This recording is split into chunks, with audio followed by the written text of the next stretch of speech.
बिस्मिल्लाहिर्रहमानिर्रहीम। आज मैं आपको बताऊंगा कि जो फ्यूचर का परफेक्ट टेंस होता है इसको यूज़ करके हम आम तौर पर किस किस्म की बात करते हैं। ये कोई बहुत ज़्यादा यूज़ होने वाले टेंसेस में तो नहीं है, लेकिन फिर भी इसके ये जो 3 इस्तेमाल हैं ये कम से कम आपके इल्म में ज़रूर होने चाहिए। तो आज इस वीडियो में हम इन्हीं को डिस्कस करेंगे।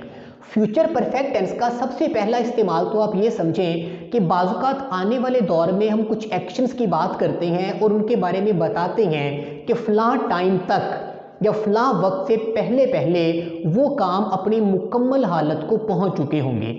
यानी फ़लाँ आदमी फ़लाँ काम को फ़लाँ वक्त तक या फ़लाँ वक्त से पहले पहले कर चुका होगा। यानी इस तरह की जब हम सेंस बनाते हैं तो वो फ्यूचर के परफेक्ट टेंस में कन्वे करते हैं। यानी हम एक डेडलाइन देते हैं, आने वाले दौर में कोई भी एक टाइम देते हैं और उस टाइम पर बताते हैं कि उस टाइम पर या उससे पहले पहले फ़लाँ काम अपनी मुकम्मल हालत को पहुंच चुका होगा। यानी आप देखें ऐसे एक्शंस जो फिनिश्ड होते हैं before a specific time in future. यानी जो स्पेसिफिक टाइम है इसको आप एक डेड लाइन भी कह सकते हैं। यानी आने वाले दौर की एक डेड लाइन है, उससे पहले पहले जो काम मुकम्मल हो चुके होंगे उनका जब हम तज़किरा करेंगे तो फ्यूचर के परफेक्ट टेंस को इस्तेमाल करेंगे। यानी हम ये नहीं बताएंगे कि फ़लाँ काम कब होगा या फ़लाँ आदमी फ़लाँ काम को कब करेगा। यानी उस काम के होने का जो टाइम है वो नहीं बताते, हम ये बताते हैं कि वो काम कब तक हो चुका होगा। यानी ये एक डिफरेंट बात है, इन दोनों को आप कंफ्यूज ना करना। यानी जब हम बताएंगे ना कि फ़लाँ आदमी फ़लाँ काम को कब करेगा, उसके लिए हम फ्यूचर का इंडेफिनिट टेंस यूज़ करते हैं, वो हम अगली वीडियोस में डिस्कस भी करेंगे। लेकिन जब हम बताते हैं कि फ़लाँ टाइम से पहले पहले फ़लाँ जो डेड लाइन दी गई है आप तसल्ली रखें, उससे पहले पहले फ़लाँ आदमी फ़लाँ काम को कर चुका होगा। ये जब हम बात करते हैं इसको फिर हम फ्यूचर के परफेक्ट टेंस में कन्वे करते हैं। यानी इसमें हम ये नहीं बताते कि काम कब होगा, हम ये बताते हैं कि काम कब तक हो चुका होगा। ये दो डिफरेंट बातें हैं। आप इस बात को मज़ीद समझने के लिए इन मिसालों को देखिएगा। पहला फ़िक्रा देखें, 2 घंटों तक जहाज टेक ऑफ कर चुका होगा। अब इस फिक्रे के अंदर देखिए एक डेड लाइन दी गई है 2 घंटों तक, यानी ये आने वाले दौर का एक टाइम मेंशन कर दिया गया है। 2 घंटे फ़र्ज़ करें अब 4 बजे है तो 6 बजे तक, हम इस बात को ऐसे भी कह सकते हैं कि 6 बजे तक जहाज टेक ऑफ कर चुका होगा। यानी ये 2 घंटों की डेड लाइन दी गई है तो 6 बजे तक ये काम अपनी मुकम्मल हालत को पहुंच चुका होगा। लेकिन जहाज कितने बजे टेक ऑफ करेगा वो इस फिक्रे के अंदर मेंशन नहीं किया गया। यानी हो सकता है वो 5:30 बजे टेक ऑफ कर जाए, या वो 5:45 बजे टेक ऑफ करे, या 5:40 पर टेक ऑफ करे। ये बताना हमारा मकसद ही नहीं है कि वो कितने बजे टेक ऑफ करेगा। हमारा फोकस ये है कि ये काम मुकम्मल हो चुका होगा या नहीं हो चुका होगा।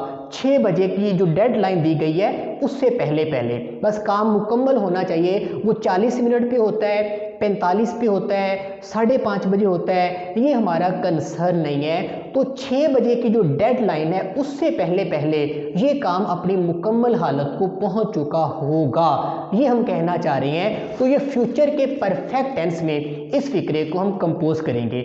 आप ये भी ध्यान में रखना कि जो डेड लाइन दी जाती है इसको इंग्लिश में हम एक प्रेपोजिशनल फ्रेज बना के फिक्रे के अंदर शामिल करते हैं, और वो जो प्रेपोजिशन उसमें इस्तेमाल की जाती है वो होती है बाई।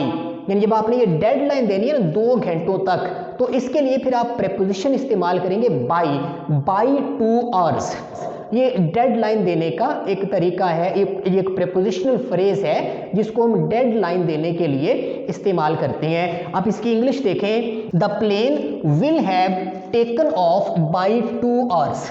ये आप देख लें बाई 2 आवर्स, ये एक डेड लाइन है। इससे पहले पहले the plane will have taken off, ये आप देख रहे हैं फ्यूचर का परफेक्ट टेंस यूज करके इस फिक्रे को कन्वे किया जा रहा है। और अगले मौसम गर्मा तक, ये दूसरा फिक्रा भी देखें, इसमें भी एक डेड लाइन है कि अगले मौसम गर्मा तक वो पुल की तामीर मुकम्मल कर चुके होंगे।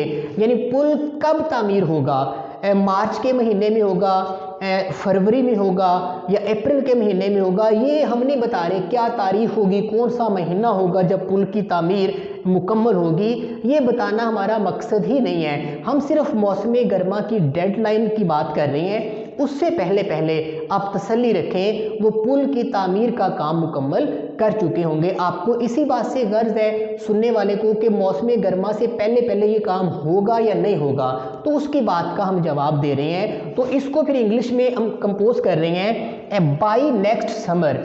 अब ये भी जहन में रखना कि जो प्रेपोजिशनल फ्रेज होती है बाई लगा के जो साथ हम टाइम मेंशन करते हैं, आने वाले दौर का कोई भी पॉइंट इन टाइम, ये जो प्रेपोजिशनल फ्रेज है ये आप फिक्रे के आखिरी में भी लिख सकते हैं, फिक्रे के शुरू में भी लिख सकती हैं, यानी ये कोई गलती नहीं होगी। आप इस फिक्रे को ऐसे भी कह सकते हैं कि by 2 hours the plane will have taken off, ऐसे भी सही होगा। यहाँ पे ये प्रेपोजिशनल फ्रेज शुरू में आ गई है, कोई ऐसी बात नहीं। तो by next summer they will have built the bridge, ये आप देख रहे हैं फ्यूचर का परफेक्ट, और ये है जी डेडलाइन कि अगले समर तक, अगले गर्मी के मौसम तक वो पुल की तामीर का काम मुकम्मल कर चुके होंगे। और तीसरी मिसाल देखें, 10 बजे तक मैं अपना होमवर्क कर चुका हूँगा। अब इसमें जो डेडलाइन है वो है जी 10 बजे की, तो 10 बजे से पहले पहले ये काम होना चाहिए। ये 9 बजे ख़त्म हो जाए, 9:30 बजे ख़त्म हो जाए, 9:50 पर ख़त्म हो, इससे हमें कोई गर्ज नहीं है। 10 बजे की जो डेडलाइन है ये आप तसल्ली रखें, उससे पहले पहले मैं अपना काम, अपना होमवर्क मुकम्मल कर चुका हूँगा। तो ये भी फ्यूचर के परफेक्ट टेंस में हम कंपोज करेंगे।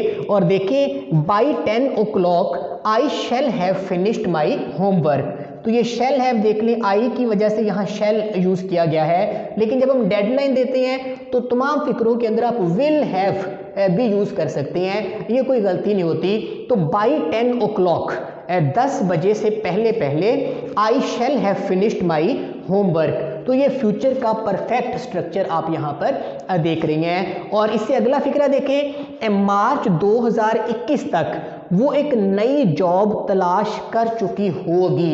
अब इसमें जो डेडलाइन है वो है जी मार्च 2021 की, तो हो सकता है उसे फरवरी में जॉब मिल जाए, या उसको 22 जनवरी को जॉब मिल जाए, या फरवरी की किसी तारीख को 14 फरवरी को जॉब मिल जाए। ये मतलब हमारा मौजूए बहस ही नहीं है। बहस इस बात पे हो रही है कि मार्च 2021 की जो डेडलाइन है उससे पहले पहले उसको जॉब मिलेगी या नहीं मिलेगी। तो हम अगर मिलेगी ये बता रही हैं तो हम एक पॉजिटिव और सिंपल सेंटेंस बना रही हैं कि वो एक नई जॉब तलाश कर चुकी होगी। अगर उस डेडलाइन तक ये काम नहीं हो चुका होगा तो यही फिक्रा फिर आपको पता है हम नेगेटिव में बनाएंगे, तो उसमें नॉट लगा के बात को मुकम्मल करेंगे। तो इसकी इंग्लिश आप देखें, she will have started a new job by मार्च 2021। तो ये आप देख लें, विल हैव स्टार्टेड, ये फ्यूचर का परफेक्ट स्ट्रक्चर इस फिक्रे में यूज़ किया गया है। तो अगर उसको जॉब नहीं मिलेगी मार्च 2021 तक तो फिर इसका नेगेटिव बना देंगे कि she will not have started a new job by March 2021। तो इस तरह करके ये फ्यूचर के परफेक्ट सेंटेंसेस को हम यूज़ करते हैं जब हम आने वाले दौर की किसी भी डेडलाइन को मेंशन करते हैं और बताते हैं कि उस टाइम तक या उससे पहले पहले फलां आदमी फलां काम को कर चुका होगा। और इसमें एक बात ये भी जहन में रखना, ये जो डेडलाइन बताने के लिए आप प्रेपोजिशन यूज़ करते हैं बाय, लेकिन जब आप बताते हैं डेडलाइन घड़ी का जो टाइम होता है, यानी आप मेंशन करेंगे इतने बजे या इतने बजकर इतने मिनट तक फलां काम हो चुका होगा, तो फिर आप बाय की जगह पर एट भी यूज़ कर सकते हैं, ये कोई गलती नहीं होगी। यानी जैसे कि इन फिक्रों में आप ये फिक्रा देखें, बाई 10 o'clock, अब इसमें टाइम घड़ी का टाइम मेंशन किया गया है, 10 बजे तक I shall have finished my homework. तो इस फिक्रे को या इस प्रेपोजिशनल फ्रेज को आप एट लगा के भी बना सकते हैं, यानी आप बाई की जगह पे अगर लिख दें at 10 o'clock I shall have finished my homework, तो ये भी एक दुरुस्त फिक्रा होगा, ये कोई गलती नहीं है। यानी घड़ी का टाइम बता रही हैं तो आप बाई को भी एक प्रेपोजिशन के तौर पर इस्तेमाल कर सकते हैं। तो बहरहाल ज़्यादातर डेडलाइन बताने के लिए बाई को ही यूज़ किया जाता है, तो ये बात आप जहन में रखना, ये फ्यूचर के परफेक्ट टेंसेस का सबसे पहला इस्तेमाल है। बाजुकात जब हम आने वाले दौर में किसी काम के होने की डेडलाइन देते हैं तो हम वहाँ पर कोई टाइम मेंशन नहीं करते, बल्कि हम यूँ कहते हैं कि फ़लाँ काम के होने से पहले पहले फ़लाँ काम हो चुका होगा। यानी डेडलाइन के तौर पर हम एक एक्शन को लेते हैं, एक काम को लेते हैं और बताते हैं कि जब फ़लाँ सब्जेक्ट फ़लाँ काम को करेगा तो उससे पहले पहले एक और काम अपनी मुकम्मल हालत को पहुंच चुका होगा। यानी आप देखें, action finished before another action in future, यानी ऐसे काम जो एक दूसरे काम से पहले पहले फिनिश्ड हो चुके होंगे, मुकम्मल हो चुके होंगे, तो उनकी जब हमने बात करनी है तो फ्यूचर के परफेक्ट टेंस का इस्तेमाल करना है। ये जो अनदर एक्शन होगा उस एक्शन को हम एक डेडलाइन के तौर पर लेंगे कि वो एक्शन जब होगा तो उससे पहले पहले पक्की बात है आप तसल्ली रखें कि फ़लाँ शख्स फ़लाँ काम को कर चुका होगा। अभी जो हमने फिक्रे पढ़े उनमें आपने देखा कि हम डेडलाइन देते हैं, टाइम मेंशन करते हैं, और वो टाइम मेंशन करने के लिए हम एक प्रेपोजिशन यूज़ करते हैं बाय। इस बाय को लगा के फिर हम एक प्रेपोजिशनल फ्रेज बनाते हैं जो उस फिक्रे का हिस्सा होती है। लेकिन अब जो हम फिक्रे पढ़ने जा रहे हैं ये आप देखेंगे असल में दो फिक्रे होते हैं। एक फिक्रे में बताया जाता है वो काम जो मुकम्मल हो चुका होगा, और दूसरे फिक्रे में दी जाती है वो डेडलाइन जो एक एक्शन की सूरत में होती है कि उस एक्शन के होने से पहले पहले फ़लाँ काम मुकम्मल हो चुका होगा। तो जो काम मुकम्मल हो चुका होगा एक फिक्रे में वो होगा फ्यूचर परफेक्ट, और जिस काम को हम एक डेडलाइन के तौर पर फिक्रे में मेंशन कर रहे हैं, ये स्ट्रक्चर आप जहन में रखना, उसको आपने लिखना होता है प्रेजेंट के इंडेफिनिट टेंस के अंदर। और इनके दरमियान में कंजंक्शन के तौर पर जो हम वर्ड्स यूज़ करते हैं वो आम तौर पर बिफोर या बाय द टाइम, इनको आप याद रखिएगा। कंजंक्शंस का ये काम करेंगे इन दोनों फिक्रों को जोड़ने के लिए। एक फिक्रे में एक काम जो मुकम्मल हो चुका होगा, दूसरे फिक्रे में वो काम जो एक डेडलाइन के तौर पर हम कह रहे हैं उस काम के होने से पहले पहले फ़लाँ काम मुकम्मल हो चुका होगा। तो जो दूसरा हिस्सा होगा उसको हम बनाएंगे फ्यूचर के इंडेफिनिट टेंस के अंदर। अब बात को मज़ीद समझने के लिए इन मिसालों को देखिएगा कि हमारे घर पहुंचने से पहले वो सो चुकी होगी। अब आप देखिए इस फिक्रे के अंदर दो एक्शंस हैं।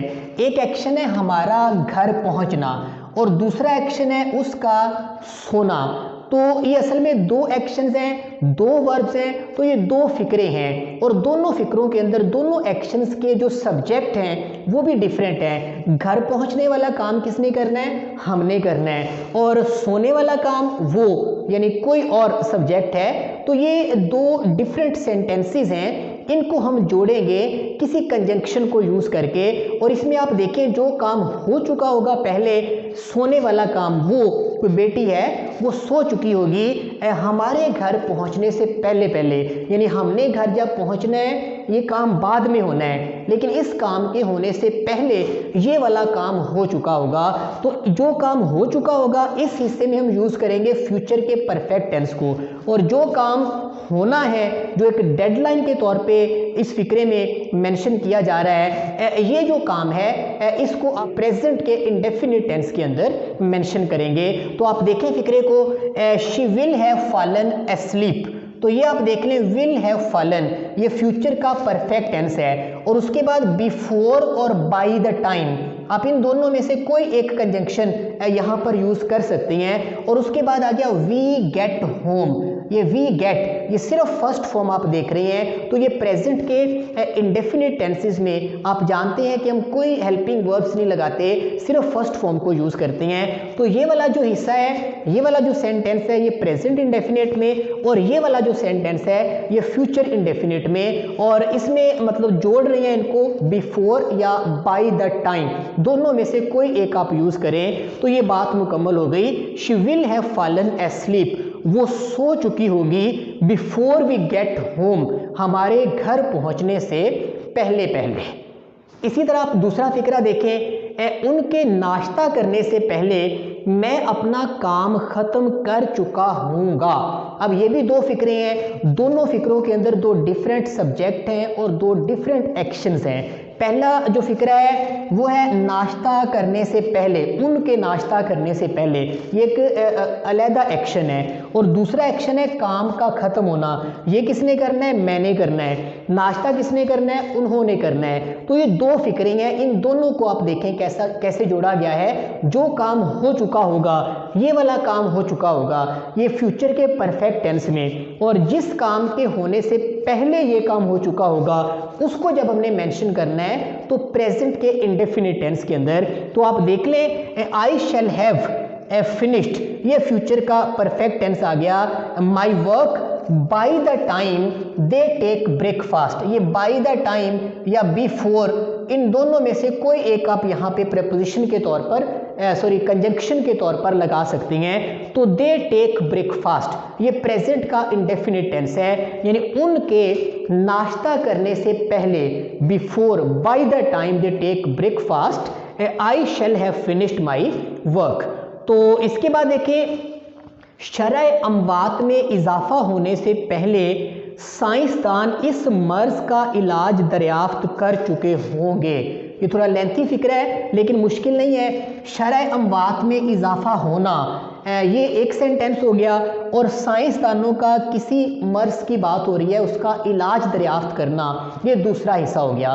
तो देखिए, इलाज पहले दरियाफ्त हो चुका होगा, शरह अमवात में इजाफा बाद में होगा। ये तसल्ली दी जा रही है कि शरह अमवात में इजाफा होने से पहले पहले साइंसदान इस मर्ज का इलाज दरियाफ्त कर चुके होंगे। तो ये वाला जो हिस्सा है ये हम बनाएंगे फ्यूचर के परफेक्ट टेंस में, और वो वाला जो हिस्सा है जो एक डेडलाइन के तौर पे है उसको हम बनाएंगे प्रेजेंट के इंडेफिनिट टेंस के अंदर। तो आप देख लें, साइंटिस्ट विल हैव डिस्कवर्ड, ये देखें, विल हैव डिस्कवर्ड फ्यूचर का perfect, the treatment for this disease, ये एक फिक्रा हो गया।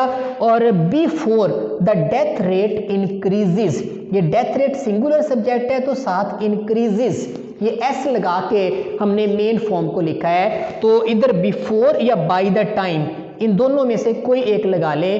तो ये बन गया, साइंसदान इस मर्ज का इलाज दरियाफ्त कर चुके होंगे before the death rate increases या by the time the death rate increases. तो इस तरह करके आप इस बात को फ्यूचर के परफेक्ट टेंस और प्रेजेंट के परफेक्ट टेंस का एक कॉम्बिनेशन बना के इस तरह की सेंस जो है उसको कन्वे करती हैं। यानी ऐसे एक्शंस जो फिनिश होते हैं before another action in future.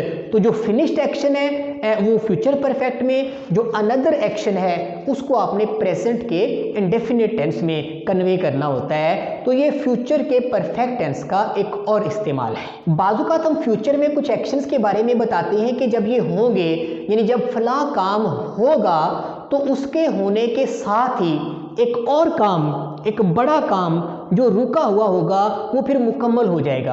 यानी उस बड़े काम के कई सारे हिस्से होंगे और वो सारे मुकम्मल हो चुके होंगे, लेकिन एक हिस्सा अभी बाकी होगा।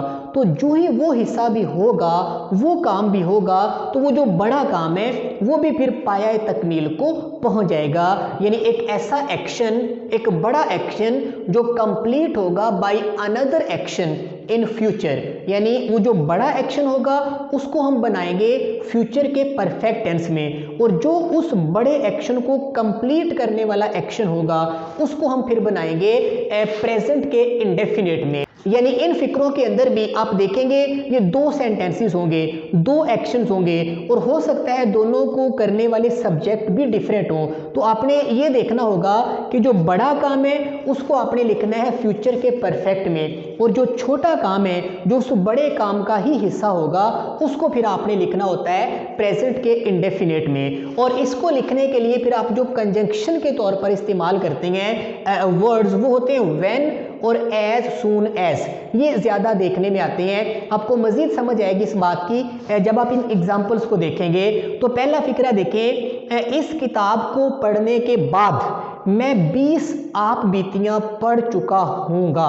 यानी अभी मैंने 19 ऑटोबायोग्राफीज़ पढ़ी हैं, मैं बात कर रहा हूँ 20 ऑटोबायोग्राफीज़ की।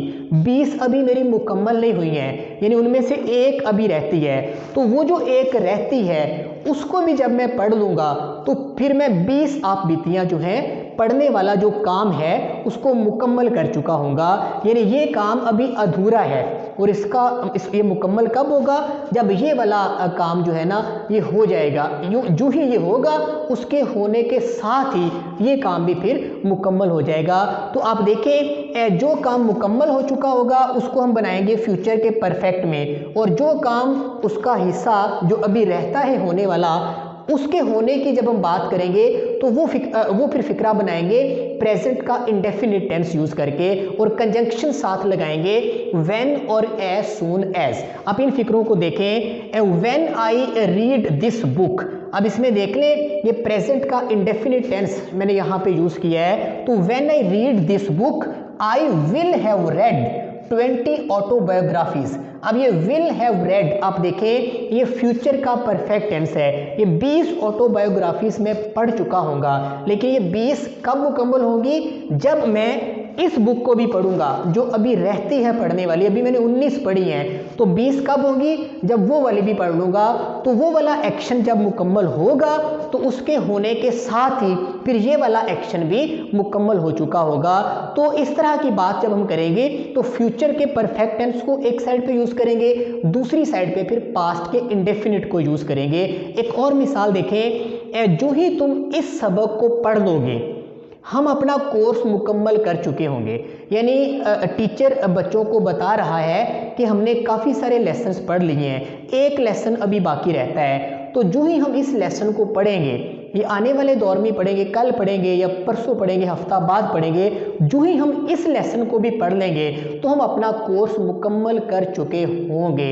यानी हमारे कोर्स के मुकम्मल होने में अभी एक कमी है। वो कमी क्या है कि ये एक लेसन हमारा अभी रहता है। तो जो ही ये लेसन भी हम पढ़ेंगे, ये एक छोटा काम है, कोर्स का मुकम्मल करना ये एक बड़ा काम है, इस बड़े काम का हिस्सा है ये एक छोटा काम। तो जो ही ये होगा तो उसके होने के साथ फौरन ये वाला काम भी फिर हो चुका होगा, वो जो कमी थी वो फिर पूरी हो चुकी होगी। तो इस हिस्से में हम यूज करेंगे फ्यूचर के परफेक्ट टेंस को, और इस हिस्से में हम यूज करेंगे प्रेजेंट का इंडेफिनिट। और आप देखें फिक्रा, as soon as you read this chapter, यानी जो ही तुम इस चैप्टर को पढ़ते हो। अब यहाँ पे जो कंजंक्शन मैंने यूज किया वो है एज सुन एज, ये जो ही के मानी में हम इस तरह की सेंस बनाने के लिए इसको यूज करते हैं। तो जो ही तुम ये चैप्टर पढ़ोगे, we shall have completed our course, तो हम अपना कोर्स मुकम्मल कर चुके होंगे। ये फ्यूचर का परफेक्ट टेंस है। उधर एज सुन एज लगा के प्रेजेंट का इंडेफिनिट टेंस यूज किया गया है, और इधर आ गया फ्यूचर का परफेक्ट टेंस। तो ये वाली सेंस इस फिक्रे के अंदर कन्वे हो रही है। और ये देखें, जो ही हम बकिया 50,000 की अदायगी करेंगे हम अपना तमाम कर्ज चुका चुके होंगे।